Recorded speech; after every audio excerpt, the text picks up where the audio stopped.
당신의 건강을 플러스하는 시간 TV 홈닥터 더 나은 클리닉의 문을 열겠습니다. 네.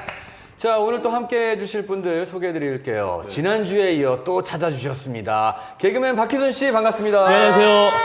모든 출연이 제가 1+1이거든요. 그래서 네. 이번 주에도 또 함께하게 됐습니다. 그렇군요. 네, 너무 기쁩니다. 네. 환영합니다. 네. 자, 1+1 출연 또 하신 분이 여기 계십니다. 이분은 제가 뇌잘남으로 소개해드리도록 할게요. 존잘남 아니고 뇌잘남. 뇌를 잘 아는 남자. 우리 신경외과 조영욱 선생님 어서 오세요. 안녕하세요.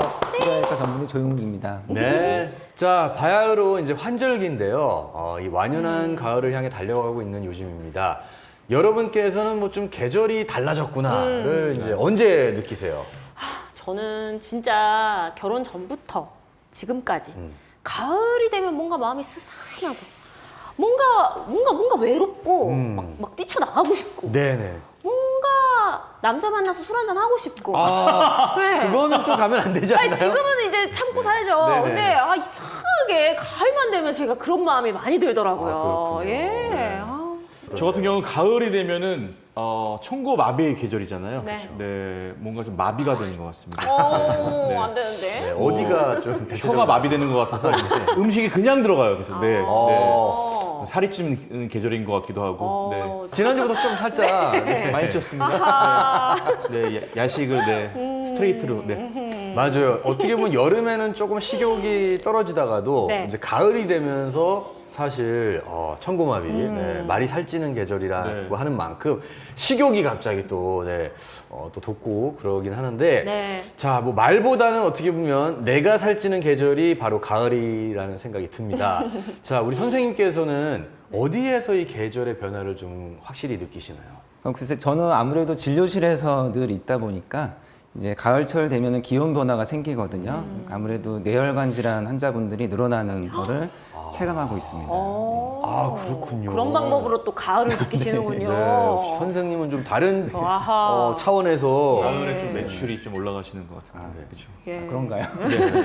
이 얘기를 듣고 조금 놀랍긴 했는데 이제 아무래도 온도가 떨어지면서 이제 뇌혈관 질환이 좀 더 많이 발생한다라는 그런 뜻이 일교차가 있는 거죠. 늘면은 이제 우리 몸에 그 급격한 변화가 오거든요. 네. 그때 이제 질환들이 여러 뇌혈관 질환들이 잘 올 수가 있습니다. 그러니까 감기만 느는 게 아니라. 그렇죠. 어허. 그렇습니다.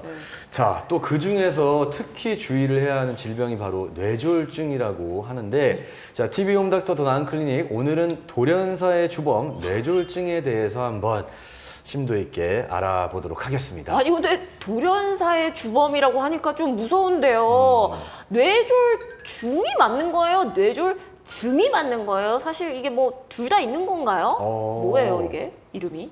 아, 네. 네. 사실은 뇌졸중이 맞는 표현입니다. 뇌졸중. 네. 네. 뇌졸중은 이제 뇌로 가는 혈류에 이상이 생겨서 이제 신경학적 증상들이 나타나는 병인데요. 네. 이제 흔히 이제 한의학에서는 중풍이라고 하잖아요. 네. 그래서 그 중풍을 뜻하는 중이 들어가서 뇌가 졸도해서 중풍이 생겼다. 그래서 뇌졸중 이렇게 이해하시면 되겠습니다. 아하. 네. 아니 돌연사의 주범이라고 하니까 너무 무서운데 이게 뇌졸중 사망률이 좀 높은가요? 그 전 세계적으로 사망 환자 중에서 대략 11% 정도가 뇌졸중에 의한 사망이 되고 있고요. 우리나라에서도 전체 사망 순위 중에서 3위에 해당합니다. 어유, 그러면 전 세계에서 그럼 10명 중에 1명은 뇌졸중으로 사망을 한다는 얘기인데 사실 주변에서도 뭐 뇌졸중 얘기는 뭐 자주 듣긴 했거든요. 근데 실제로 뇌졸중은 얼마나 발생을 하고 있습니까? 아, 네. 그 2022년 건강보건심사평가원 통계를 보면은 대략 우리나라 이제 10만 명 중에 85명 정도로 됩니다. 아니 이 뇌졸중이 사망률도 높지만 후유증으로 좀 힘들어하시는 분이 많다고 하는데 어떤 후유증이 있는지 좀 궁금하거든요. 그렇죠. 이제 뇌가 좀 망가지기 시작하면은 네. 이제 보통 이제 언어 장애가 올 수 있고요. 말이 어둔해지고 팔다리 힘이 빠지면서 마비 증상도 올 수가 있고요. 뭐 시야 장애라든지 또 음식을 삼키는 데에도 장애가 올 수 있어요. 삼킴 장애로 고생을 해서 이렇게 좀 후유증이 많이 남는 경우가 있습니다. 생각보다 후유증이 좀 많은 것 같은데 그럼 이 후유증이 남게 된 경우에 재활을 통해서 좀 이게 완전히 회복할 수도 있나요? 이제 증상이 좀 경미한 경우에는 이제 완전히 회복하는 경우도 있고요. 근데 처음부터 좀 후유증이 심했던 분들은 이 장기간 재활치료를 하더라도 이제 장애가 좀 남는 경우가 있죠. 궁금한 게 있는데 뇌에 충격을 받으면은 네. 뇌 주름이 펴지나요? 주름요? 네. 예? 진짜요? 주름이 펴져야 그럴 돼? 수 있어요. 제가 예전에 이게 왜 그러냐면 네. 원래 나이가 들수록 뇌가 점점 줄기 때문에 네. 줄면서 주름이 늘어요. 아. 그런데 주름이 펴지는 경우가 있습니다. 네. 어떤 경우냐면 뇌압이 올라간 경우. 네. 네, 뭔가 이제 질병이 생겨서 뇌에 염증이 생기거나 네. 이제 뭐 뇌출혈이 생겼거나 그러면 이제 뇌압이 굉장히 상승되거든요. 그러면 뇌의 주름이 검사에서 사라질 때가 있어요. 그러니까 좀 좋지 않으신 거죠, 사실. 우리가 알고 있는 그 뇌 그림의 주름이 네. 이게 펴지면 안 좋은 거군요. 그렇죠, 네. 근데 방금 막 뇌출혈 얘기도 하셨는데 네. 뭐 뇌졸중, 뇌출혈, 뭐 뇌경색 뭐 종류가 많은 것 같은데 각각 뭐 어떤 게 다른지 좀 얘기해 주세요. 뇌경색하고 혈관에 막히는 병이 뇌경색, 네. 터지는 병 뇌출혈 두 네. 가지를 묶어서 네. 뇌졸중이라고 합니다. 아. 네. 뇌졸중이 더 큰 의미입니다. 네. 그렇군요. 아니 우리나라에서는 뇌출혈, 뇌경색 중 어떤 게 더 많은가요? 현재는 뇌경색이 훨씬 많습니다. 뇌경색이 한 전체의 87%, 어머. 뇌출혈이 한 13% 정도 되겠습니다. 그럼 분명히 이게 원인이 네. 우리나라의 어떤 뭐 문화나 식습관에 의해서 발생할 수 있다는 느낌으로 좀 저는 받아들여지기도 하는데 진짜 다른 나라에 비해서 우리나라만 있는 그런 게 뭘까요? 아무래도 혈관이 막히는 거잖아요. 그럼 네. 이제 지난주에 말씀하셨던 네. 뭐 흡연의 아. 문제도 있을 수 있고 흡연. 아니면 저는 사실 그런 얘기도 많이 들었어요. 네. 우리나라의 이 국물 음식들이 네. 짜잖아. 그럼 또 약간 곰국이나 이런 좀 혈관을 막히게 네. 할 수 있는 국물들이 이제 계속 혈관에 쌓이면서 이게 좀 맞아요. 막을 수 있다라는 얘기도 들어봤는데 식습관이. 네. 그거 혹시 정말 맞나요? 물론 이제 좀 짠 음식이 소금 섭취량이 많아지면 네. 고혈압에 좀 좋지 않거든요. 그래서 이제 고혈압, 혈압 상승하고도 영향이 있겠고요. 또 예전에 한 4, 50년 전까지는 뇌출혈의 80%, 네. 뇌경색이 20%였어요, 우리나라. 네, 바뀌었네요. 그렇죠. 그러니까 점점 소과되면서 네. 이제 패스트푸드 음식도 많이 들어오고 네. 이제 음식들이 좀 더 고칼로리, 고지방 음식들이 많아지면서 서구화가 된 겁니다. 지금은 그래서 그게 더 안 좋은 서구 이제 외국이랑 우리나라랑 거의 비슷하다고 보시면 됩니다. 아, 그렇군요. 그러면은 뇌출혈이나 뇌경색을 일으키는 위험 요소 같은 게 있다면 네. 딱 집어서 뭐가 있어요? 그러니까 대표적인 거는 이제 고혈압, 고지혈증, 당뇨 이 세 가지가 되겠고요. 거기 비만이라든지 또 운동 부족, 또 빠지지 않는 흡연. 흡연은 영향 빠지지 않아요. 않습니다. 네, 네. 그래도 술은 안 들어가서 조금 다행이네요. 뭐 술도 이제 너무 많이 섭취를 하게 되면 네. 문제가 일단 생길 수 알코올 자체는 이제 또 뇌출혈 위험을 증가시킬 수가 있고 일단 간이 망가지면 우리 몸의 혈액을 지혈시킬 수 있는 혈액 응고가 좀 떨어지게 돼요. 그래서 간 손상에 의해서 2차적으로 뇌출혈이 더 잘 올 수가 있습니다. 제가 얼마 전에 또 건강검진을 받았는데 콜레스테롤 수치가 좀 높게 나왔거든요. 이게 또 혈관 건강에 좀 안 좋잖아요. 그래서 이 콜레스테롤 수치를 낮추지 않으면은 혹시 뇌졸중이 나중에 발병할 수 있지 않나 또 걱정이 되기도 하거든요. 네, 어떤가요? 맞습니다. 그 콜레스테롤이 올라가는 거를 고지혈증이라고 하거든요. 네. 그래서 고지혈증 자체도 우리 몸에 특히 심혈관뿐만 아니라 뇌혈관에도 이제 그 동맥경화를 잘 일으켜요. 그래서 혈관 벽이 좀 좁아지다 보면은 이제 다양한 문제가 또 올 수가 있습니다. 맞아요. 이 뇌졸중하면 또 갑자기 쓰러진다는 이야기를 좀 많이들 네. 하는데요. 그 전에 뇌졸중을 의심할 수 있는 또 전조 증상들이 많이 있다고 하더라고요. 일명 미니 뇌졸중이라고도 부른다고 하는데 이런 건 왜 나타나는 건가요? 네, 그 미니 뇌졸중이라 하면은 정확하게는 일과성 뇌허혈 발작입니다. 네. 발작이죠. 그러니까 뇌혈류가 일시적으로 차단이 됐다가 네. 개통이 되는 경우예요. 그래서 24시간 안에 네. 증상이 사라지는 이제 경우를 얘기하는데 그때 이제 전조 증상들이 뭐 언어장애, 힘 빠짐, 뭐 두통 이런 다양한 게 올 수가 있거든요. 근데 증상들이 사라지니까 괜찮다고 안심을 하시는 분들이 많아요. 예, 하지만 이제 보통 이런 미니 뇌졸중이 온 이후에 보통 이제 그 3개월 내에 큰 뇌졸중으로 발전하는 경우가 한 10에서 15% 정도 되겠습니다. 그러면 이 미니 뇌졸중 증상이 왔다. 네. 그러면 이제 또 큰 증상으로 발전할 수도 있는 거기 때문에 굉장히 어떻게 보면 병원을 또 찾아서 좀 검사를 받아봐야 되는 그런 상황이 아닌가 생각이 들고, 자, 그리고 미니 뇌졸중이라고 불리는 이 뇌졸중의 전조 증상들은 또 어떤 것들이 있는지 영상으로 저희가 준비를 해봤습니다. 함께 보시죠. 언니, 안 배고파? 우리 점심 먹을까? 귀찮은데 우리 시켜 먹을까? 오케이. 내가 배달 맛집 찾아놓은 데 있는데 우리 거기서 시켜 먹자. 좋은데. 언니는 꼭 그렇게 맛집을 자기 혼자만 알고 있더라. 야, 언어 먹이야 언어 먹. 어차피 너랑 먹어. 남자랑 먹어야 되는데. 빨리 나와. 알았어. 나.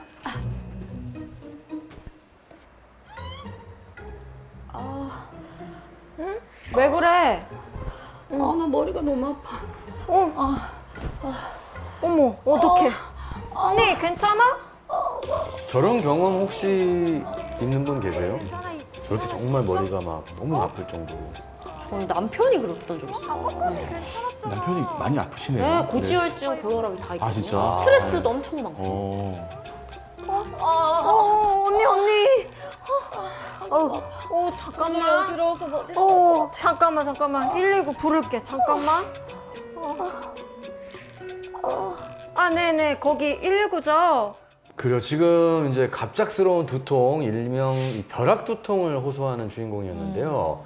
이 증상이 혹시 뇌졸중의 전조 증상 중 하나인 건가요?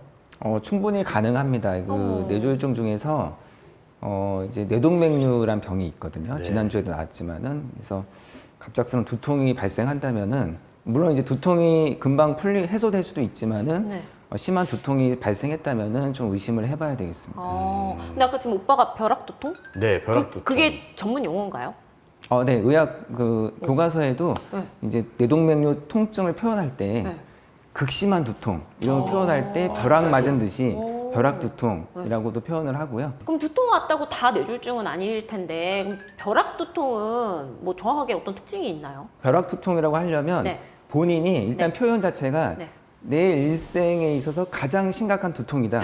이렇게, 벼락 맞은 것처럼. 내 일생에 있어서 가장 큰 통증이야 이렇게 표현을 많이 하시거든요. 나 살다 이런 거 처음이야 이런 느낌. 사실은 저희들은 이제 경험을 해보지 않았잖아요. 네. 저는 보기만 했지만 네. 네. 보통은 이제 일생의 가장 큰 통증이다라고 생각하시면 됩니다. 그래서 아예 일상생활을 할 수가 없어요. 근데 이 벼락 두통이 딱 왔는데 이걸 병원에 가야 되는 건지, 왜냐면 이제 가서 뭐 접수하고 대기하다가 사라졌어, 두통이 갑자기. 뭐 진료 봐야 되는 건지 안 봐야 되는 건지 이게 또 좀 약간 고민이 되기도 하고 맞아요. 그렇거든요. 꼭 보셔야죠. 봐야 돼요. 그래서 병원 문턱에 오셨다가 네. 응급실을 가던 도중에 또 증상이 사라져서 네. 되돌아서 이제 그러니까요. 안 가시는 분들 꽤 많거든요. 네. 가다가 또 쓰러져서 이제 119 실려서 오시는 경우도 있고, 그래서 항상 좀 위험 신호라고 생각하시고 좀 번거롭더라도 이제 한번 이제 진료를 받는 것이 좋습니다. 근데 사실 이게 영상에서 봤듯이 어떤 두통 때문에 뭔가 119 앰뷸런스를 부르기가 조금 난감하거나 애매한 상황이 그쵸. 있거든요. 맞아. 왜냐면 또 이게 왔다가 이거 불렀는데 사라졌어. 저 괜찮은데 어떡하죠? 이럴 수도 있고. 네. 괜히 뭐 불편함을 드릴 수도 있다는 맞아, 생각 맞아. 때문에 맞아요. 좀 주저할 수도 있는데, 지금 어쨌든 선생님 말씀으로는 어쨌든 그런 벼락 두통 같이 너무 큰 두통이 왔을 때는 어쨌든 빨리 119에 신고를 하는 게 좋다는 말씀이신 것 같고, 자, 이제 계속해서 뇌졸중의 이 전조 증상에 대해서 알아보고 있는데요. 또 다른 증상으로는 또 어떤 게 있을까요? 여보세요?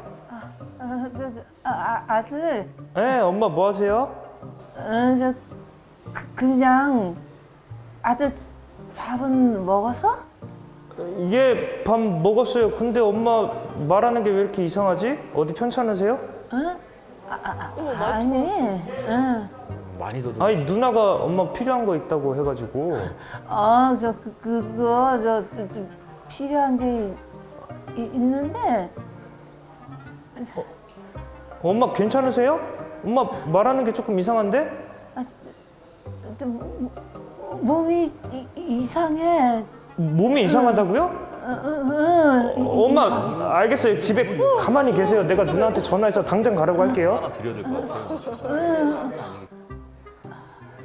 네, 이 통화 중에 갑자기 좀 어눌해진 어머니의 말투에 깜짝 놀란 네. 주인공의 사연이었습니다. 아, 제가 녹화 전에 얘기 들었는데요. 네. 저희 담당 PD님의 실제 사연이래요. 아, 진짜요? 네, 어머님이랑 통화를 하다가 어머님 말투가 저렇게 이상해지셔서 깜짝 놀라서 서울까지 막 운전해서 걱정을 하면서 가셨다고 하는데 어우. 선생님 진짜 어머님, 아버님이 저렇게 말투가 갑자기 이상해지시면 이게 뇌졸중의 전조 증상이라고 봐야 되나요? 네, 대표적인 전조 증상 중에 하나거든요. 그러니까 힘 빠지거나 네. 말이 어눌함 이게 대표적인 증상입니다. 그래서 주변 분들이 그런 위험한 증상이 나타나면은 네. 빨리 가능한 한 119를 부르거나 병원으로 모시고 가야 되겠습니다. 아니 영상처럼 누구랑 통화를 한다거나 가족과 함께 있으면은 내 말투가 좀 어눌해지는 거를 느낄 수 있는데 만약에 혼자 지내면은 그걸 느낄 수 없을 것 같은데요. 맞아요. 그래서 네. 좀 혼자 계신 분들이 좀 이런 상황에 닥쳤을 때 대처가 늦어서 조금 안타까운 경우가 있죠. 아니 근데 요즘 혼자 사시는 어르신들도 진짜 많으시잖아요. 근데 이게 어르신들만 많이 겪는 증상인지 아니면 젊은 사람들도 좀 증상이 나올 수 있나요? 그러니까 일상적인 증상으로 발생하지는 않고요. 네. 이런 이제 위험한 증상들은 이제 만약에 발생한다면은 가장 먼저 뇌졸중을 의심하는 건 맞습니다. 그리고 요즘은 노인뿐만 아니라 네. 30, 40대 젊은 층에도 꽤 많이 오고 있어요. 그러니까 통화를 좀 해요, 오빠 자주 앞으로. 혼자 사니까. 계속 얘기를 해야 돼요. 누구 그러니까. 만나서. 저는 예. 혼자 얘기를 해요. 누구랑? 저희 강아지랑? 같이 사는 에드월드랑 네. 예. 강아지는 오늘 말투가 하루는 이상한지 어땠니? 모르니까. 얘도 약간 없어요? 가끔 실이 가을등할 때가 있거든요. 집에 실이 없어요? 네? 실이. 시리를 아직 제가 좀 아직 친해지지 못한 것 같아요. 네. 계속 얘기를 해야 돼요. 그러니까 라방이라도 좀 하세요. 라방. 예, 예. 계속 얘기를 해야 됩니다. 그렇습니다. 예. 참 당황스럽네요. 걱정이에요, 정말 우리 토니 오빠가. 예. 근데 이렇게 언어 장애가 발생했다. 그럴 때도 일단 병원으로 바로 가야겠네요. 일단 응급실로 가시면 됩니다. 아, 응급실로 가야 돼요? 그렇죠. 응급실로 빨리 가시는 게 좋고 어머. 만약 환자분이 거동이 가능하시고 하다면은 네. 이제 외래가 더 빠른 경우도 있거든요. 네. 예, 외래가 더 빠르면 얼른 진료를 빨리 볼 수 있는 곳으로 가시는 게 좋습니다. 의사 선생님들은 말투만 봐도 아시니까요, 그렇죠? 그리고 뇌졸중도 골든 타임이 있잖아요. 혹시 네. 이게 언어 장애가 생겼어요. 그럼 이제 병원을 가야 되는데 이 언어 장애가 생겼을 때에도 골든 타임이 있나요? 그 전조 증상이 일시적으로 왔다가 풀리는 경우도 있거든요. 네. 그러니까 혈관이 막히진 않은 상태죠. 네. 그러면 다행이지만 실제로 막힌 경우, 네. 이제 실제로 막히면 이제 뇌경색 뇌졸중이 실제로 온 건데 그러면은 보통 4.5시간 내에는 막힌 걸 뚫어줘야 뇌 손상이 이제 최소화를 시킬 수가 있어요. 그러면 병원까지 가는 시간부터 수술을 하는 시간, 그 뚫는 까지. 시간까지 합쳐서 지금 그쵸. 4.5시간인 거잖아요. 그 치료가 방법이 여러 가지가 있거든요. 네. 그래서 4.5시간은 정맥 주사로 네. 일회성으로 약을 투여를 할 수가 있거든요. 네. 그거 자체가 적응증이 왜냐하면 주사를 드리는 거는 신속하게 빠른 시간에 드릴 수가 있거든요. 그래서 그런 그 혈전 용해제의 정맥 내 치료가 골든타임이 4.5시간이고 그래서 무조건 저는요 네. 이런 경우가 생기면 119를 불러야 돼요. 보통 보면은 전화해서 뭐 누나 통해서 뭐 차로 해가지고 할게요. 뭐 이게 택시 부를게요 이게 아니라 무조건 119를 불러야 된다고 하더라고요. 그러면 응급처치 방법 같은 것도 있어요? 119 부르면? 우리가 가정에서 주변 분이 만약에 뇌졸중 의심 증상이 나타난다면은 일단 안전한 장소에 눕히셔야 돼요. 아, 누워야 돼요? 네, 왜냐면 서 있거나 이러다가 갑자기 쓰러질 수가 있거든요. 그러면서 또 머리를 다치거나 어디다 팔다리가 또 골절을 입을 수 있고 네. 2차 손상이 있을 수 있기 때문에 혹은 또 발작을 일으킬 수도 있어요. 그래서 안전한 장소로 눕히는 게 일단 첫 번째고요. 네. 의식이 떨어지면서 이제 구토하실 수도 있어요. 네. 구토를 하시면은 기도가 막혀서 또 기도 막힌 걸로 뇌손상이 올 수도 있거든요. 네. 그래서 토사물이 만약에 막고 있다면은 그 부분을 좀 기도를 확보하기 위한 좀 노력을 좀 하셔야 됩니다. 근데 옆으로- 누우라고 하셨는데 누워서 옆으로 눕히셔서 옆으로. 고개를 돌려서 이제 조심스럽게 좀 토사물을 좀 빼내는. 그럼 옆으로 누워서 물 한 잔 마시고. 아니. 일단 의식이 좀 떨어지고 있을 때에는 네. 뭐 약이나 다른 걸 드리기에는 좀 위험할 수 있어요. 아, 물도 안 돼요? 기도 내로 이제 약이라든지 물이 또 흘러 들어가면은 폐렴을 일으키거나 또 기도를 또 막을 수가 있거든요. 무서워라. 예. 그럼 일단 옆으로 누워서 119를 기다려라. 기도 안전한 장소로 눕히시고 예. 기도 확보를 한다. 이게 가장 중요한 점이라고 생각하시면 되겠습니다. 네. 아, 참 이 벼락두통 그리고 또 언어장애에 이은 또 다른 전조 증상, 네, 좀 어떤 것들이 또 있을지 한번 영상으로 확인해 보겠습니다.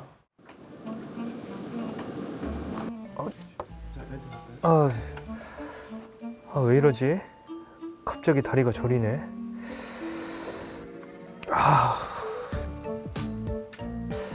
다리 저려. 야, 너 왜 그렇게 걷냐? 에? 아니 걸음걸이가 이상한데? 너무 오래 앉아 있어서 그런가? 다리가 갑자기 저리네요. 오래 앉아 있기는 우리 출근한 지 30분밖에 안 지났거든. 뭐 깨병 아니에요. 진짜 다리 저려서 나온 거예요. 나 먼저 들어갈게. 다리가 저리면 들어가세요. 제가 이게 뭐 디스크 증상이라고 뭐 생각을 할 수도 있고 아니면 그냥 피가 좀 막혀서 맞아, 네, 오래 앉아 앉아 있으니까. 있다가 예. 참 이런 걸 판단하기가 어렵거든요. 오, 영규 걸음걸이 돌아왔는데. 뭐 시간 지나니까 금방 괜찮아지던데요? 거봐 깨병 맞잖아. 깨병 아니라니까요. 아까 진짜 저렸다니까요. 솔직하게 말해봐. 깨병 맞지? 진짜라니까요. 깨병 진짜라니까요. 맞잖아. 맞아요. 진지하게 생각하기가 어려워요. 맞아.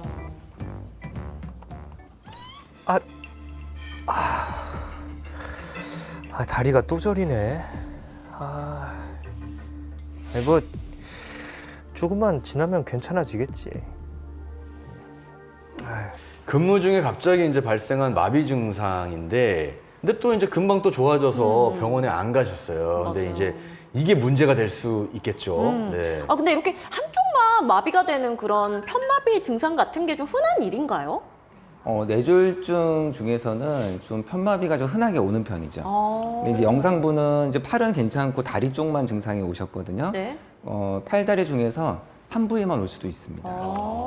아니 마비 증상이라는 게 좀 감이 안 오거든요. 이게 어떤 느낌인지 이게 뭐 약간 무거운 느낌인지 아니면 뭐 이렇게 저린 느낌인지 어떤 느낌인가요? 둘 다 맞는데요. 이제 우리가 신경에 운동신경이 있고 감각신경이 있어요. 그래서 운동신경에 마비가 오면 무겁게 느껴지고 힘이 빠지고 마음대로 이제 쓸 수 없고 이렇게 되는 거고, 감각신경 쪽에 마비가 발생하면은 이제 마취된 느낌, 둔하고 또 저린 증상으로 나타날 수가 있습니다. 두 가지가 같이 오기도 하고요. 둘 중에 한 가지만 오기도 합니다. 자, 그러면 이제 편마비가 나타났다면 뇌졸중이 발병할 확률이 거의 이제 100%인가요? 아닙니다. 그 뇌졸중인 경우도 많지만 다른 원인도 좀 감별을 해야 되거든요. 그래서 척추 질환일 수도 있어요. 허리 디스크라든지 척추 종양도 있을 수 있고, 또 이제 머리에도 뇌졸중만 아니라 뇌 종양도 있을 수 있거든요. 그래서 이제 뇌 질환이나 척추 질환, 그리고 말초 신경 질환도 있을 수 있어요. 무릎이라든지 발목 쪽에도 신경들이 있기 때문에 그런 부위에서 원인이 돼서 마비 증상을 일으키기도 합니다. 아니 전조 증상으로 편마비 증상이 나타났던 사람들은 뇌졸중 치료 이후에도 편마비가 남아 있을 수 있다고 하는데 그게 사실인가요? 네, 맞습니다. 그러니까 뇌 손상이 컸던 분들은 좀 아무래도 장시간 치료하더라도 후유증 장애가 좀 남을 수가 있고요. 또 전조 증상처럼 일시적으로 왔다가도 풀렸던 분들은 또 치료를 또 제대로 받으시면은 이제 후유증이 없기도 하고 그럴 수 있어요. 그러면 일단 정리를 좀 해보면 뇌졸중의 전조 증상이 벼락두통, 언어장애, 그다음에 편마비 증상인데 네. 혹시 또 있나요? 다른 전조 증상이? 네, 워낙 다양하게 많은데 또 흔한 중에 하나가 네. 어지러움증. 어지러우면서 균형 감각을 잃어요. 그래서 몸에 중심을 잘 못 잡고 좀 비틀거리는 증상이 네. 있고요. 그다음에 이제 삼키는, 혀가 마비가 와서 삼키는 게 어렵고 또 침을 흘릴 수가 있어요. 침을 흘릴 수 있고. 그렇죠. 그런 건 많이 앞이 봤죠. 좀 물체가 두 개로 보인다든지 시야가 좀 좁아져 보인다든지 여러 가지 증상이 있을 수 있어요. 아니 혹시 이제 뇌졸중의 이 전조 증상들 혹시라도 발생을 한다면 꼭 늦기 전에 빨리 병원을 좀 가봐야 될 것 같다는 생각이 듭니다. 그렇습니다. 우리가 빨리 병원을 가야 되는데 참 뇌졸중에 대한 것도 이런 얘기 저런 얘기가 많아서 제가 한번 싹 정리를 해드리도록 하겠습니다. 김다운의 팩트체크 빠밤! 예, 시작하도록 할게요. 네. 선생님 지난주에 해보셨죠? 네. OX판 들고 질문에 답을 해주시면 됩니다. 뇌졸중으로 쓰러졌을 때 손을 따면 도움이 된다 이런 말이 있는데요. 저는 이게 체했을 때만 따는 줄 알았는데 뇌졸중에도 손을 따시는 분들이 있대요. 어떻게 생각하세요? 저는 제 경험인데 10년 전에 제가 라디오 프로그램 아침마다 했거든요. 네. 근데 식은땀을 흘리고 얼굴이 하얘지면서 이게 체한 줄 알고 네. 손을 막 땄거든요. 네. 검은 피는 안 나왔어요. 제가 봤을 때 이게 어떻게 보면은 이게 뇌졸중의 한 어떤 그런 증상인가라는 생각이 지금 들었어요. 내가 그때 손을 막 따줬거든요. 네. 스태프분들이. 근데 손을 따는 게 아니라 이거는 어떻게 보면은 뇌졸중의 하나의 증상이었구나라는 생각이 들어서 손을 딸 필요는 없다. 네. 맞아. 원래 체하면 시커먼 피 나오는데. 그쵸. 예. 저는 사실 좀 반대 생각이긴 했는데 네. 아무래도 이제 뇌 혈관이 막히는 거잖아요. 네. 혈액순환이 지금 안 되는 상황이다 보니까 네. 뭐 이건 그냥 뭐 쉽게 생각했을 때는 네. 손을 좀 따서 혈액을 좀 빼주면 그 막혔던 게 조금이라도 좀 원활하게 갈 수 있지 않나라는 저는 생각이 좀 들기도 하는데 궁금하네요. 어렵네요. 네. 이게 약간 조금 그런 한의학적인 건가 하는 생각도 네. 들고. 선생님, 정답을 빨리 알려주셔야 되겠습니다. 하나, 둘, 셋. X입니다. 손을 따는 건 상관이 네, 없군요. 뇌졸중 증상이 나타나신 분들한테는 네. 손을 따는 것은 도움이 안 되고요. 아하. 오히려 좀 증상을 좀 악화시킬 수도 있어요. 혈압이 올라가면서. 진짜요? 그래서 이 위험한 증상이 나타난다면은 네. 응급실이라든지 병원에 빨리 방문하셔가지고 적절한 검사를 받으셔야 되겠습니다. 그렇군요. 이건 그럼 또 판단을 굉장히 잘해야 되는 상황이에요. 그때 당시 저 막 식은땀이 났고 얼굴이 창백해졌고 막 그랬거든요. 왜 그랬을까? 약간 진짜 어디 병원이 굉장히 가까웠는데 병원 가기도 너무 힘들어했고 그랬는데 그때 당시에는 그냥 뇌졸중이라는 생각은 전혀 못하고. 그때 혹시 이별하셨나요? 네? 이별. 그때는 이별이 아니었어요. 아니었어요? 그럼 뭐지? 제가 매번 이별을 하진 않아요. 아, 그래요? 네, 이별 아니었고 왜 그냥 그랬을까? 그때는 왜 그랬는지 몰랐는데 진짜 좀 혼자 살았고 긴 시간 동안 혼자 살았거든요. 네네. 갑자기 지금 말 더듬으시는 거 아니죠? 그때 증상이 지금도 나타나는데 왜 그런지 몰라도 그 증상을 저는 체했다고 생각했는데 이게 체한 게 아닐 수도 있었겠구나라는 생각이 지금 들어요. 네네. 그렇지만 혹시라도 박희순 씨 같은 걸 경험하시면은 손을 함부로 따면은 안 되겠네요. 진짜 네. 더 심한 경우가 따는데 있다고 하니까. 검은 피가 안 나오고 빨간 피가 나와요. 아이 세상에나 그랬군요. 어쨌든 그런 건 좀 조심하셔야겠습니다. 네. 뇌졸중과 손 따는 건 관계가 없다. 네. 자, 그럼 두 번째 질문 제가 드리도록 할게요. 뇌졸중이 의심돼서 이제 약을 드신다면 이 약을 평생 복용해야 할까요? 어떻게 생각하세요? 저는 네. 고지혈증이 있어갖고 의사한테 물어봤거든요. 네. 근데 이거는 고지혈증 평생 갖고 가야 되는 거라고 얘기했는데 맞아요. 제가 식단 조절로 한번 네. 이거 한번 이겨내 보겠습니다라고 말씀드렸는데 한 번 그런 병이 오면 끝까지 갖고 가야 될 것 같아요. 약은요. 약을. 네. 그렇군요. 그래서 저는 5입니다. 5. 오. 네. 박희선 씨 의견에도 네. 찬성을 하는 편이긴 해요. 네. 하지만 그럼 찬성해 주세요. 아닙니다. 네. 인간은 뭐든지 극복할 수 있는 동물이기 때문에 아하. 예를 들어 정말 불가능을 재활로 극복하시는 네. 그런 분들이 있으시잖아요. 그래서 정말 고지혈병도 사실 이제 오래 담고 가야 되는 병이지만 정말로 식습관을 바로 고치고 술, 흡연 이런 거 다 정리하고 정말 좀 이렇게 건강한 삶을 지킨다면 이제 재활을 통해서 아하. 다시 평생 좀 갖고 갈 필요 없다. 뇌졸중. 그렇죠. 저는 네. 평생을 꼭 가져갈 필요는 없지 않을까 생각이 듭니다. 의견이 좀 갈렸는데 우리 선생님의 의견은 뭔지 궁금합니다. 하나, 둘, 셋. 뇌졸중 약 평생 먹어야 돼요? 그렇습니다. 뇌졸중에 한 번 발병하면 네. 재발이 항상 문제가 되거든요. 그래서 혈전 생성을 억제하는 약물을 거의 평생토록 드신다고 생각하시면 되고, 근데 예외가 있죠. 뭐 네. 이제 내시경을 받는다든지 수술을 앞두고 있다든지, 뭐 치과에서 발치라든지 이럴 때는 지혈이 안 될 수가 있어요. 그래서 그럴 때만 일시적으로 잠깐 멈췄다가 치료가 끝난 이후에는 또 계속 드신다고 생각을 하셔야 되겠습니다. 근데 지혈이 안 된다고 하셨는데 그러면은 뇌졸중 약 먹다가 막 크게 다치거나 뭐 피가 나는 경우에 지혈 안 되면 어떡해요? 지혈이 전혀 안 되는 건 아니고 일반인에 비해서 네. 지혈 속도가 좀 느릴 수가 있어요. 그럴 수 네. 있군요. 그럼 뇌졸중 약 먹을 때 조금 조심을 그렇죠. 해야겠네요. 그 다치지 않도록 조심하는 게 중요하고요. 또 여러 가지 병원 내에서 검사나 시술을 받으실 때도 분명하게 고지를 해야 됩니다. 본인이 약을 드시고 있다 이렇게 고지를 하면은 네. 거기서 이제 어느 일정 기간 이제 복용을 중지하시라고 안내를 해드립니다. 그냥 어떻게 생각하면 평생 약을 먹어야 된다는 게 조금 우울할 수도 있지만 반대로 생각해 보면 평생 약을 먹으면 괜찮다는 거니까 관리를 할 수가 관리를 할 수 있다는 거니까 좀 한편으로는 다행인 것 같기도 하네요. 네. 근데 여기서 또 이제 문제가 생기죠. 뭐죠? 항상 약하면 내성이 또 함께 따라다니는 거 아닙니까? 자, 이 평생 약을 이렇게 먹었을 때 내성이 생긴다거나 아니면 좀 위장 장애 뭐 이런 좀 부작용이 생기지 않을까 좀 걱정도 들거든요. 그러게요. 혈전 생성을 억제하는 약들이 내성이 생겨서 효과가 줄어들진 않고요. 아하, 반면에 이제 위장관 부작용은 있을 수 있죠. 그래서 속쓰림이라든지 위염, 심하면 유궤암까지 생길 수도 있기 때문에 정기적인 모니터링하고 확인을 하셔야 됩니다. 그렇군요. 자, 어쨌든 약 상담은 의사와 함께 꼭 해보시기 바랍니다. 자, 세 번째 질문 드리도록 할게요. 뇌졸중은 유전이다. 예, 이 뇌 쪽에 아까 좀 유전이라는 얘기를 계속 우리가 듣긴 했는데 뇌졸중도 유전일까요? 좀 유전일 것 같습니다. 왜냐면은 집안에 누가 그런 비슷한 병력이 있으시면 한 번쯤은 다 같이 검사를 해봐야 된다라는 우리 또 조 닥터님의 의견이 있었기 때문에 저는 유전 쪽으로 좀 볼 것 같습니다. 네. 네. 이거는 뭐 저도 반대 의견을 내기가 어렵네요. 네. 왜냐면 어떤 살아온 그 생활 습관이 비슷할 수밖에 없고 또 태어난 우리가 몸 네. 네, 이런 혈관들이 좀 비슷할 수 있다 보니까 아무래도 좀 비슷하지 않을까. 정말 그 유전자 자체에 그게 뭔가 유전이 되는 건지 아니면 생활 습관으로 인한 유전인지 그런 거 되게 궁금하거든요. 어떤가요? 하나, 둘, 셋. 아, 네, 오! 쉽게 맞추셨는데요. 예. 유전적 소인이 있는 게 맞습니다. 뭐 100% 유전까지는 아니지만은 네. 가족 내 뇌졸중 환자분들이 있다면은 가족 내 발병이 1.5배에서 2배 정도 높은 걸로 돼 있어요.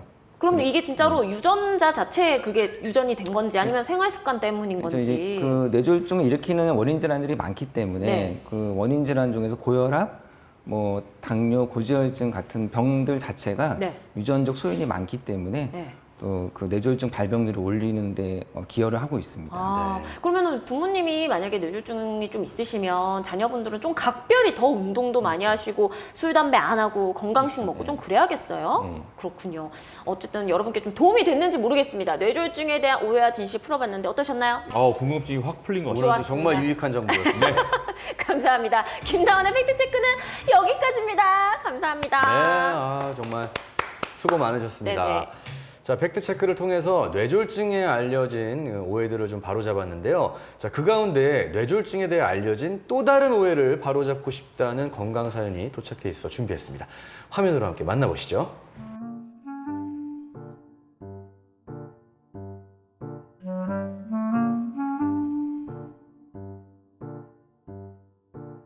제가 갑자기 쓰러져서요. 병원에 가보니까 뇌경색이었다고 하더라고요. 당시 상황을 좀 설명해 주신다면? 제가 직업상 사람들과 협업하는 일이 좀 많아요.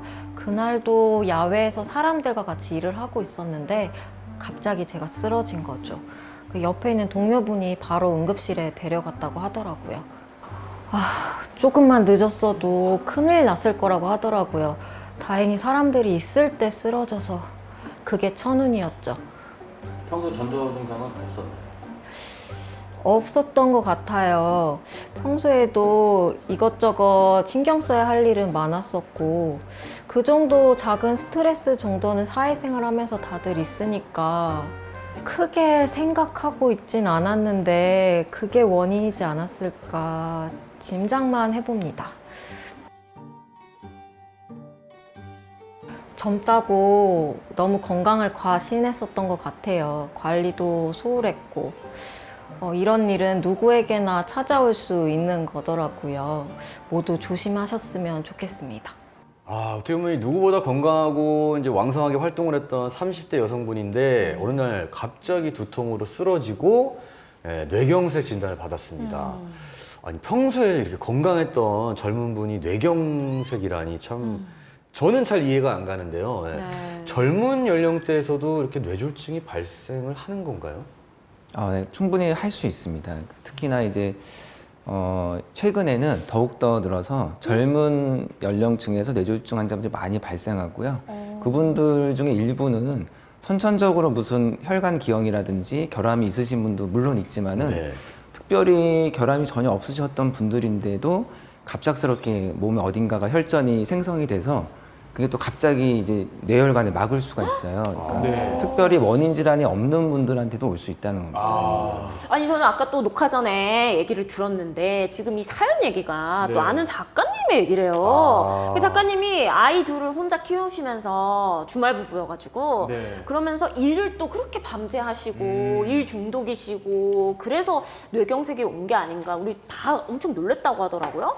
그래서 저는 사실 이게 뭐 뇌졸중 이런 거라고 하면은 왠지 아저씨들이 나이가 좀 드신 네, 분들이 네. 고령의 분들이 갑자기 이렇게 네, 이렇게. 쓰러지는 병인 줄 알았거든요. 그러니까요. 네. 저도 그런 줄 알았는데 왜 이게 젊은 분들한테 많이 걸리는 건지 이게 그냥 단순히 피곤하고 뭐 일을 많이 하고 이래서 걸리는 건가요? 최근에 젊은 층에서 느는 것 자체는 아무래도 식습관이라든지 네. 뭐 고칼로리 음식, 지방 함량이 높은 음식을 많이 드시게 되면서 좀 그런 위험성이 일단 올라갔고요. 아무래도 또 젊은 연령층 분들이 또 운동을 좀 무리하게 한다든지 과한 운동도 좀 독이 될 수 있거든요. 그다음에 뭐 다이어트 이런 것들도 좀 위험 요소가 될 수가 있습니다. 무리하게 운동하는 것도 뇌졸중의 원인이 될 수 있는 거네요. 맞습니다. 그렇죠. 예. 근데 이렇게 얘기를 듣다 보면 이 심장 뭐 심근경색이라고 하죠. 네. 네. 심근경색이랑 이 뇌경색이 굉장히 흡사한 점이 많은 것 같아요. 연결되어 있는 느낌이죠, 약간 그렇죠. 부위만 다르고 네. 사실 그 생기는 기전은 거의 같다고 보시면 되죠. 그래서 그렇죠. 혈전 용해제 약 쓰는 것도 동일합니다. 네. 같은 예리한데? 약을 씁니다. 왜냐하면 생각해보면 고지혈증, 뭐 고혈압, 맞아. 이런 뭐 당뇨 이런 것들이 네. 심근경색으로 증상이 나오기도 하잖아요. 맞아요. 근데 또 이게 한편으로는 네. 뇌경색이나 뇌출혈로도 가능하다는 얘기가 되다 보니까 야, 이 두 개를 잘 지키려면은 저희가 좀 평소에 식습관도 이제 좀 잘 운동도 꾸준히 하되 네. 무리하지 말고. 맞아. 네, 다이어트도 너무 무리하게 하면은 이게 또 뇌졸중의 원인이 될 수 있으니까 무리하지 말고. 평소에 무리 안 하시죠? 전혀 무리를 안 해요. 네. 네. 그냥 있어요. 죽은 듯이 소파에. 네. 조금 하셔야 되는 거 아니에요? 네? 조금은? 아 조금도 안 하고 그냥 이렇게 네. 움직이는 정도만 하고 또 이렇게 네. 갖다 세워놓으면 이렇게 얘기하다가 또 집에 가서 누워 있고 아하. 항상 이래요. 네. 와이프가 이렇게 들어다 놓고 이렇게 합니다. 아니 근데 그 아내분이 네. 17살 연하라고 들었거든요. 그렇죠. 네. 네. 그러면은 사실 스트레스 받을 일이 없을 것 같아요. 아니 그게 떠나서 네. 저희가 이제 야식을 많이 먹거든요. 아, 또 근데 신혼 때 많이 먹잖아요. 네, 아내는 근데 또 나이가 어린데 그걸 소화해낼 수 있는데 네. 저는 다시 30대 초반에 그걸 다시 지금 다시 겪다 보니까 네. 제가 아무래도 이게 일어나면 항상 아침에 일어나면 짠맛이 이렇게 계속 느껴져요. 어머나. 온몸에서. 그 정도로 야식을 먹고 하다 보니까 네. 아, 이거는 식단 조절을 좀 해야 되겠구나라는 네. 생각이 좀 들고 영상 속에 또 주인공을 보니까 그렇게 스트레스를 받더라고요. 이런 스트레스가 어떻게 보면은 저 뇌졸중의 원인이 좀 될 수 있나라는 생각이 드는데 맞나요? 저게 좀 스트레스가 좀 원인이 되나요? 스트레스를 많이 받거나 뭐 장시간 과로하거나 또 수면 부족 네. 이런 것들이 사실상 이제 몸에 이제 혈압을 좀 올릴 수가 있고요. 심장 박동도 스트레스 받았을 때 좀 빨라질 수가 있고 네. 그런 여러 가지 조건들이 혈액이 잘 응고되는 조건을 만들 수가 있어요. 우리가 운동을 안 하거나 장시간 이제 업무를 보거나 학생들도 몇 시간씩 앉아 있잖아요. 한 자세로. 그럴 때도 이제 혈전이 잘 생길 수 있는 환경이 일단 만들어집니다. 그래서 저 근데 궁금한 게 있어요. 뭐야? 저희가 이제 뇌경색 하면은 어쨌든 혈관이 좁아지는 거잖아요. 그러면서 이제 그 혈관이 막히는 증상인데 이게 막히는 게 실질적으로 뭐가 계속 쌓이면서 막히는 건지 아니면 이 혈관이 축소가 되면서 막히는 아, 건지 서서히? 네, 그게 또 궁금하더라고요. 그러네요. 예리한데? 네, 예리한 질문이신데 조금 더 자세하게 설명을 드릴게요. 둘 다 경우가 좀 달라요. 그래서 그 혈관벽이 깨끗한데 그러니까 원인 질환도 없고 깨끗한 분이 혈전이 먼 곳에서 예를 들면은 다리 쪽이라든지 네. 심장 가장 흔한 게 심장 쪽인데 이쪽에서 이제 피떡이 굳어서 심장에서 그게 뇌로 날아가는 거예요. 그러면 멀쩡한 혈관도 막힐 수가 있거든요. 네. 이제 그런 경우가 이제 색전증이라고 하고요. 네. 그다음에 흔히 아는 혈전은 이제 그 혈관벽에 상처가 자꾸 반복적으로 생기면서 좁아지는 거죠. 협착이 오면서 거기서 막히는 경우가 있고 두 가지가 좀 다릅니다. 그래서 둘 다 어쨌거나 뇌 손상을 시킬 수 있기 때문에 둘 다 이제 뇌경색의 원인이 되는 거죠. 이게 느껴지잖아요. 뒷목이 좀 뻐근하고 이런 좀 느낌이 오잖아요. 네. 혹시 이럴 때 그냥 응급 대처로 그냥 뒷목을 이렇게 두들겨 준다거나 아니 마사지로 좀 풀어준다거나 하면은 혹시나 이 안에 있는 혈류가 좀 풀리고 그러지 않을까 좀 생각이 되는데요. 그래, 어떤가요? 보통 그렇게 많이 하니까. 그렇죠. 뭐 이렇게 가볍게 마사지 하는 정도는 네. 그 주변 근육을 이완시켜가지고 주변으로 가는 혈액순환을 좀 개선시키는 도움이 될 수는 있는데 좀 강하게 충격을 주는 거는 좀 추천을 시키고 싶지 않아요. 왜냐하면 그런 작은 좀 센 충격으로 인해서 네. 혈전 내에 붙어있던 피떡이 오히려 충격으로 더 먼 곳으로 날아갈 수가 있거든요. 위로. 네.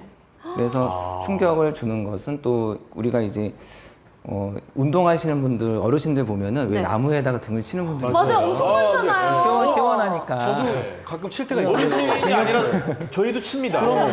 나무를 발견하면 네. 칩니다. 치겠어요. 치면서 근육이 좀 풀어지는 효과는 있을 수 맞아요. 있는데 네. 뭐 심장이 좀 안 좋거나 이미 뇌혈관에 조금 문제가 있으신 분들은 그런 충격으로 인해서 혈전이 떨어져서 날아가는 또 효과를 줄 수 있거든요. 그래서 좀 만약 질환들이 심장 질환이나 고혈압, 혈관 질환이 있으신 분들은 조금 자제하시는 것이 좋을 것 같아요. 그럼 두드리는 것보다는 그냥 부드럽게 네. 오일 마사지 같은 걸 해야겠네요. 이제 가벼운 마사지 정도는 괜찮습니다. 그렇군요. 저는 센 게 좋은데. 그게 좀 시원한 느낌이 네. 들잖아요. 근데 이제 이게 해야지 뭔가 한 느낌이 나. 맞아, 이렇게 맞아. 계속. 네. 근데 저는 항상 이제 아픈 거 얘기할 때 이게 여성한테 많이 발병하느냐, 남성한테 많이 발병을 하느냐 이런 얘기가 나오잖아요. 뇌졸중은 어떤가요? 여성에게 좀 많이 발병을 하나요? 이것도?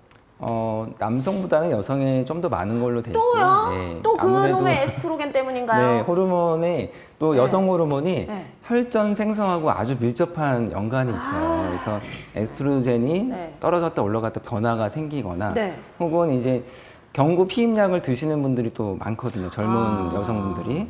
그래서 그 경구 피임약 자체가 네. 혈전 생성을 촉진시킵니다. 그래서 그런 이제 피임약을 드시는 와중에 또 흡연을 하시면 그게 가중이 되는 거죠. 그럴 수 있겠어요. 혈전이 잘 생기는데 흡연까지 하죠. 이러면은 또 가족력도 있으셔. 네. 그러면은 뇌졸중 그 영상처럼 뇌졸중 위험성이 아주 올라갈 수 있어요. 그래서 나이가 젊다고 방심하시면 안 되고 자기가 위험 요소가 있다면은 뭐 예를 들어 2가지 이상이다 그러면 조심해야 됩니다. 네. 경구 피임약이 위험할 수도 있다는 게 저는 조금 놀랐거든요. 여성분들이 많이 드시거든요. 예, 만약에 그냥 피임용이 아니더라도 뭐 여행을 가거나 뭐 중요한 일 있을 때 드시는 분들도 있거든요. 그러니까 짧은 기간 복용하시고 네. 뭐 복용 기간이 길지 않으면 큰 문제가 안 되는데 이게 복용 기간이 기신 분들이 문제가 되죠. 사실 오늘 막 지난주부터 네. 이 뇌에 대한 얘기를 계속 하다 보니까 네. 걱정이 많아지는 것 같아요. 어떤 우리가 걱정요? 네. 생각해보지 못했던 문제잖아요. 이거는요. 겉으로 안 드러나니까. 맞아. 그리고 예전같이 이제 저희가 뭐 다른 회에서 회차에서 네. 얘기했던 질병들은 충분히 저희가 좀 준비를 할 수 있고 네. 식습관이나 뭐 이 운동으로 해결을 할 수 있는 게 많은데 야, 이 뇌만큼은 그쵸. 철저히 준비를 하지 않으면은 언제 들이닥칠지 모르다 보니까 참 걱정이 많이 되는 것 같고 뇌라 그러니까 왠지 무섭잖아요. 그렇죠. 왜냐면 이건 바로 사망에 이를 수 있는 맞아. 질병이다 보니까 그쵸. 좀 걱정이 되는데 거기에 이제 20, 30대들까지 발병률이 좀 높아진다고 하니까 더 걱정이 되는 것 같습니다. 저는 또 궁금한 게 있는데 드라마 보다 보면은 이제 아버님 결혼 허락해 주십시오. 네. 내가 너를 어떻게 키웠는데 우리 딸이랑 결혼 안 된다 이러다 갑자기 뒷목 잡고 쓰러지시거든요. 네. 갑자기 외부적인 충격에 의해서 이 뇌졸중으로 발전되는 경우도 있나요? 그러니까 이제 쇼크나. 실제적인 외상이 아니라 네. 심리적인 스트레스죠. 그죠? 네. 갑자기 화를 내거나 네. 갑자기 놀랄 일을 당했을 때 그게 이제 자율신경계가 이제 변화가 생기면서 심장 박동이 좀 빨라질 수가 있어요. 네. 그죠? 혈압도 올라갈 수가 있고 그때 또 뇌졸중이 올 수가 있습니다. 그럼 특히 그런 분들은 그 전에는 건강했는데 갑자기 그럴 수 있는 거예요? 이제 특별한 원인 질환이 없는 분들이 그렇게 되기는 사실 쉽지 않고요. 보통 이제 심장 질환 중에서 네. 부정맥이 있어요. 그러니까 부정맥은 심장이 좀 규칙적으로 뛰지 않고 네. 불규칙하게 뛰는 분들인데 네. 불규칙하게 심장이 뛸 때는 심장 내 혈전이 잘 생기거든요. 그런 상황에서 갑작스럽게 뭐 화를 내시거나 갑자기 놀라신다면은 심장 박동이 막 빨리 심장이 빨리 뛸 때는 제대로 일을 못 합니다. 그냥 파르르 떠는 정도지 그때 혈전이 좀 원래 있던 혈전이 뇌로 이동할 수가 있는 거죠. 그럼 이제 결혼 승낙 받을 때도 좀 조심해서 미리미리 말씀을 드려. 어떻게 하셨어요? 17 연하 그 본인의 얘기는 아니시죠 혹시? 네. 그런 쇼크를 안 드리고요. 예. 아주 천천히 그냥 어떻게 해요? 되게 길게 네. 삼척이었거든요. 네. 저희가 네. 처갓집이 그래가지고 한 달에 한 2번씩 가서 얼굴 살짝 보여드리고 아. 다 보여드리면 놀라실까 봐. 처음에 그냥 친구라고 하시고. 네, 살짝 보여드리고 네. 조금씩 공개하고 그다음에 어머님 보여드리고 아버님 조금씩 네. 아. 큰 충격 안 드리고. 아, 얘기가 흘러갈 수 있게. 네네네, 서서히. 자연스럽게. 1차적으로는 이제 목소리부터 들려드리고. 네, 그렇죠. 예. 일차적으로 고개 이제 숙이고 눈 있다가 한번 보여드리고. 놓고 왔다가 이렇게 천천히 갔습니다. 그럼 네. 삼척이면 우리 또 지원 방송을 지금 실시간으로 보고 계실 그쵸. 거란 말이에요. 오, 네. 그래서 나오신 거 아니에요 오늘? 그렇죠. 강원도를 사랑합니다. 네. 저는. 아, 네. 장모님께 한마디 하시죠, 장인어른. 장모님, 장인어른 항상 건강하시고요. 네. 사이가 더 건강해서 아. 장인어른, 장모님 늘 항상 모시겠습니다. 아, 네. 멋지다. 삼척 홍보대사입니다. 제가. 진짜? 아, 네네네. 진짜요? 아, 삼척의 사위라서. 그렇죠. 오, 네네네. 홍보대를 완전 하고 멋지다. 있습니다. 지금. 네. 오. 홍보대사 수여식 이후로 한 번도 안 불러주시더라고요. 아, 그래요? 네. 원래 홍보대사가 그렇더라고요. 네. 네. 아니면 직접 한번 찾아가 보시는 가고 것도, 싶습니다. 네. 삼척 자주 더. 아니, 저도 강릉 사는데 강릉 홍보대사 한번 시켜주세요. 네. 강릉시청 관계자 여러분 보고 계시나요? 네. 아, 진짜. 강원도는 사랑입니다. 사랑합니다. 네. 아, 근데 저 또 궁금한 거 있어요. 이게 저희가 맨날 의사 선생님 나오시면 여쭤보는 질문이 있거든요. 이거에 좋은 음식이 있나? 뭐 이런 거 그쵸. 있는데 호두 있잖아요, 호두. 호두. 호두가 약간 뇌처럼 생겼잖아요. 아, 그래요? 자세히 보면 약간 뇌랑 맞아요, 비슷하게 맞아요. 생겼잖아요. 그래서 네. 실제로도 호두를 먹으면 머리가 좋아진다. 뭐 뇌졸중에 효과가 있다. 뭐 이런 얘기를 살짝 들었거든요. 견과류, 호두 이런 거 네. 어떻게 뇌 건강에 일부는 맞는 말이에요. 진짜요? 네. 그 호두 같은 견과류, 아몬드라든지 네. 이런 견과류들이 사실 뭐 뇌가 직접적으로 좋아진다는 것보다는 네. 거기가 이제 좀 우리 몸에 콜레스테롤을 좀 낮출 수 있는 성분들이 있거든요. 그래서 고지혈증에 좀 도움이 됩니다. 그래서 고지혈증에 도움이 된다면 네. 뇌졸중 위험성도 낮추는데 물론 도움이 되기 때문에 견과류 많이 드시는 거를 추천을 드립니다. 호두가 뇌랑 좀 비슷하잖아요. 그렇죠. 알탕에 나오는 그 옆에 있는 거. 곤이. 아, 그것도 뇌랑 비슷한데 맞아. 혹시 도움이 되나요? 그러게요. 네, 곤이도? 곤이. 일단은 음식이 제대로 조리가 된 음식이고 너무 맵거나 짜지 않다면은 네. 골고루 드시는 게 좋습니다. 네. 너무 한 음식을 많이 드시는 것만 아니라면 곤이도 뇌랑 비슷하고. 그건 진짜 골고루- 비슷하잖아요. 정말 고니는 저도 좀 상상을 못했던 건데 굉장히 좋은 날카로운 질문이셨던 것 같아요. 견과류가 이제 뇌에 도움이 된다고 하는데 그럼 뇌에 또 도움이 되는 혹시 운동 같은 게 있을까요? 아, 그래요? 왜냐면 뇌는 뭐 어떻게 할 수가 없잖아요. 막 이렇게 만질 수도 없고 마사지 할 수도 없고. 그러니까 뇌를 운동할 수 있는 게 있나요? 명상이라든가 뭐 요가라든가. 네. 근데 명상도 좋을 것 같아요. 우리가 스트레스가 많으면은 네. 몸을 이제 신체뿐만 아니라 정신도 이완시켜야 되잖아요. 그러니까 명상 요법도 좋을 것 같고 명상. 뇌 건강에 좋은 운동은 우리가 흔한 편한 운동이라고 생각하시면 돼요. 이렇게 심폐 근력을 키우는 네. 운동들을 하시면은 뇌 건강에도 좋다고 보시면 되겠습니다.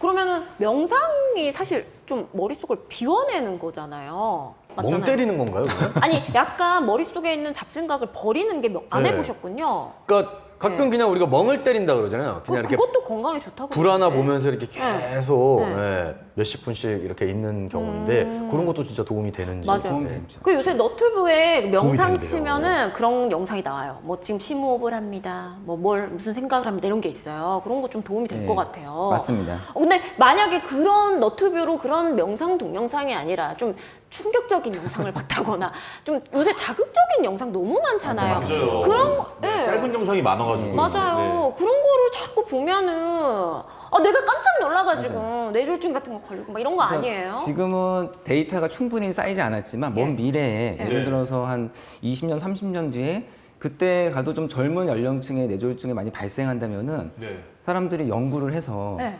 너튜브를 많이 봤던 어렸을 때 봤던 그룹이랑 네. 연구를 해보면은 또 위험 요소가 될 수 있을 것 같은데요. 근데 저는 충분히 있을 거라고 생각이 드는 게 저도 가끔 이거 보다 보면 너무 약간 무서운? 예를 들어 뭐 차 사고가 나는 네네네네. 영상들 그런 거 막 그냥 막 나오잖아요. 맞아요. 근데 되게 좀 잔인한 영상들도 많고 그러다 보니까 저는 조금 아이들이 이런 걸 보는 게 트라우마가 생길 수 있지 않을까. 어른들도 생기는데. 그러니까 저는 있었거든요. 저는 제가 중학교 때 네. 네. 로보캅이라는 영화를 처음 보고 네. 네. 굉장히 그게 잔인한 씬이 있었어요. 이렇게 그 총을 막 쏘는데 네. 막 신체가 뜯겨 나가는 이제 그런 씬인데 제가 그 중학교 1학년 때 보고 한 몇 달을 잠을 못 잤어요. 아, 그것 때문에요? 예. 그래서 지금은 점점 그런 게 좀 더 강해지는데 많아요. 생기지 않을까 좀 걱정도 돼요. 네. 아니 계속 뇌졸중 얘기를 하고 있는데 네. 이거를 정말 피할 수 있다면 어떻게든지 피하고 싶은데 혹시 그 뇌졸중을 좀 예방할 수 있는 방법을 알 수 있을까요? 그걸 알면 우리가 지금부터 실천하면요, 뭐 예방하는데 큰 도움이 될 것 같아서. 네. 네, 좀 갑작스럽게 뇌졸중이 오는 건 솔직히 네. 뭐 완벽하게 막을 수는 없잖아요. 그런데 이제 서서히 진행하는 병들이 있습니다. 그래서 앞서 말씀했던 뇌혈관도 협착증이 발생하는데 서서히 오는 거죠, 사실은. 그렇죠. 10년, 20년에 걸쳐서 고혈압, 고지혈증 관리하는데 비만들 때문에 서서히 진행이 되는데 그때는 모를 수가 있어요. 증상이 없으니까. 그래서 이따금씩 전조 증상이 나타나면 또 병원을 찾을 수가 있지만은 미리 전조 증상이 없더라도 한 번 정도는 이제 건강검진을 통해서 뇌혈관 검사를 한다든지 종합적으로 검진을 자주 하시면은 조기에 발견을 해서 특히 뇌동맥류 같은 경우에는 워낙 이제 발병률이 높기 때문에 조기에 실제로 많이 발견을 해서 치료를 많이 받고 계십니다. 저 사실 지금 고니 때문에 잊었던 그게 생각이 나가지고 너무 물어보고 싶은데 네. 오메가3 있잖아요. 네. 오메가3를 사실 이제 저희가 많이 복용을 하시잖아요. 정말 실질적으로 혈관에 도움이 되는지 진짜 궁금하긴 해요. 왜냐면 저희가 먹는 건강 뭐 그런 보조 식품들이 많은데 이게 이제 진짜로 도움이 되는지 안 되는지 참 궁금할 때가 많거든요. 그쵸. 근데 오메가3는 저도 유일하게 거의 복용하고 있는 그런 이제 보조 식품인데 이게 정말 혈관에 많은 도움이 되는지 좀 궁금합니다. 혈관에 도움이 되기는 된다는 얘기는 맞아요. 어. 근데 그 효과 자체가 뭐 다양한 효과가 있겠지만 대표적인 효과가 콜레스테롤을 좀 줄여주고 그 다음에 피를 좀 피가 굳는 거를 조금 이제 예방하는 효과가 있거든요. 그러니까 혈전이 생기는 거를 좀 억제하는 효과가 실제로 있긴 합니다. 그런데 여기서 또 주의하셔야 될 게 몸에 좋다고 좀 과용하시는 분들이 있어요. 뭐 2개, 3개 드신다든지 혹은 이미 병원에서 심장질환, 뇌질환으로 그 혈전 억제제를 아스피린 같은 혈소판 억제제나 혈전 억제제를 복용을 하고 계세요. 병원에서 이제 관리를 하면서 이미 좀 혈액 응고를 좀 늦추는 약을 드시는데 그 약까지 오메가3까지 드신다. 그러면은 그 약물의 효과가 더 세질 수가 있거든요. 그럼 의도치 않게 뭐 위출혈이나 위장관 출혈이라든지 심지어 뇌출혈도 올 수 있기 때문에 만약에 좀 그 뇌졸중과 관련된 그런 약들을 드시는 분들은 복용할 때 좀 주의하셔야 되겠습니다. 예. 네, TV 홈닥터 더 나은 클리닉. 오늘은 이 돌연사의 주범 뇌졸중에 대해서 알아봤습니다. 이 너나 할 거 없이 누구에게나 찾아올 수 있는 것만큼 우리 정말 건강 관리를 좀 신경 써서 잘 해야 될 것 같다는 생각이 듭니다. 네, 정말 그 뇌졸중의 전조 증상에 대해서 아까 많이 얘기를 해주셨잖아요. 뭐 벼락두통, 언어장애, 그리고 뭐 편마비, 한쪽이 마비된다거나 이런 여러 가지 증상들을 평소에 잘 숙지하고 계셨다가 조금이라도 이상하면 일단 병원에 꼭 가보시기 바랍니다. 네. 자, 오늘은 그 뇌졸중에 관해서 이야기를 나눠봤는데 네. 뭐 예방법이라든지 뭐 여러 가지 또 유익한 정보를 또 얻어가는 것 같아서 정말로 네, 기분 좋은 하루인 것 같습니다. 네, 맞습니다. 사실 오늘 뭐 명상 이런 거는 평소에 생각해 보지 못한 일이거든요. 근데 명상도 네. 굉장히 또 뇌 스트레스를 줄일 수 있다고 하니까 그런 좀 마음을 좀 편안하게 하는 그런 운동도 좀 해봐야 되지 않을까 생각이 들고요. 좀 마지막으로 오늘 또 너무 설명을 친절하게 잘해주신 우리 조영욱 선생님 어떠셨습니까? 뇌졸중에 대해서 얘기하다 보니까 시간 가는 줄 몰랐네요. 네. 참 오늘 참 즐거웠고요. 또 뇌졸중 관련해서는 이제 본인만 챙기는 게 아니라 주변 분들을 챙겨야지 가능한 병이기 때문에 우리 모두 다 건강했으면 좋겠습니다. 네. 네, 오늘 정말 좋으신 말씀 너무너무 감사드리고요. 더 건강한 내일을 위한 선택, TV 홈닥터 더 나은 클리닉 시즌5. 네, 자, 벌써 첫 방송으로 인사드린 게 엊그제 같은데 어느새 이번 시즌의 마지막 인사를 또 드리게 되었습니다. 그동안 응원해주신 여러분께 진심으로 다시 한번 감사드리겠고요. 저희는 이만 인사드리겠습니다. 오늘은 이렇게 인사드릴게요. 네, 마지막 저 멘트로 인사드리도록 하겠습니다. 여러분 감사합니다. 감사합니다.